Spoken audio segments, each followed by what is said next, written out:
தினமொரு வசனம். மத்தேயு 28வது அதிகாரம் 20வது வசனம். நான் உங்களுக்கு கட்டளையிட்ட யாவையும் அவர்கள் கைக்கொள்ளும்படி அவர்களுக்கு உபதேசம் பண்ணுங்கள். இதோ உலகத்தின் முடிவு பரியந்தம் சகல நாட்களிலும் நான் உங்களுடனே கூட இருக்கிறேன் என்றார். ஆமீன். புறப்பட்டு போங்கள் என்று சீடர்களிடம் சொன்ன இயேசு, இதோ உங்களோடு இருக்கிறேன் என்றும் சொன்னார். மோசேயிடம் எகிப்துக்கு போய் என்று சொன்ன தேவன், நான் உன்னோடே இருப்பேன் என்றும் சொன்னார். அப்படியானால் தேவன் நம்மை எங்கேயும் தனியாக அனுப்புவதில்லை. அவர் எங்கே போகும்படி நம்மை ஏவுகின்றாரோ அங்கே அவரும் கூடவே வருகின்றார். ஆக எங்கேயும் நாம் தனிமையில் இல்லை. இதிலிருந்து நாம் கற்றுக்கொள்ளும் உண்மை என்ன? நாம் தெரிந்து கொண்ட பாதை தேவனால் நமக்கு காண்பிக்கப்பட்ட ஒன்றாக இருந்தால் அங்கே தேவ பிரசன்னம் நம்மோடு இருக்கும். அதுவே அவருடைய பாதையில் நாம் செல்வதன் அடையாளம். நாம் செய்கின்ற வேலை கர்த்தர் நமக்கு தந்த வேலையாய் இருந்தால் அங்கே அவருடைய பிரசன்னத்தை உணர முடியும்.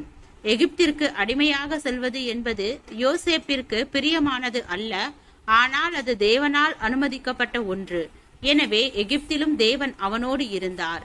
தேவன் தன்னோடு இருப்பதை அவனும் அறிந்திருந்தான். அங்கே தேவன் அவனை ஆசீர்வதித்து உயர்த்தினார்.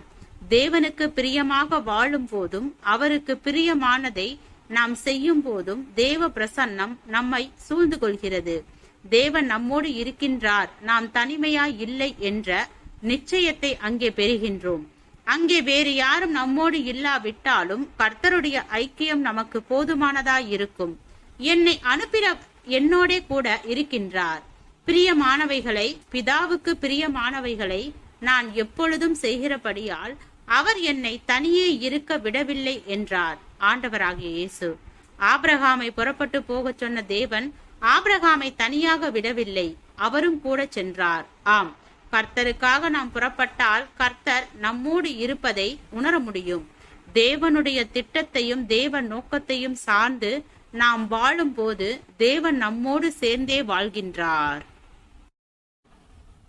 ஜெபம். தேவனுக்கு ஸ்தோத்திரம். தேவனே, நாங்கள் எங்களுடைய வாழ்க்கையில் உம்முடைய வழிகாட்டுதலின்படியும் உம்முடைய தேவ பிரசன்னத்தின்படியும் வாழ கிருபை பாராட்டும். ஆமீன்.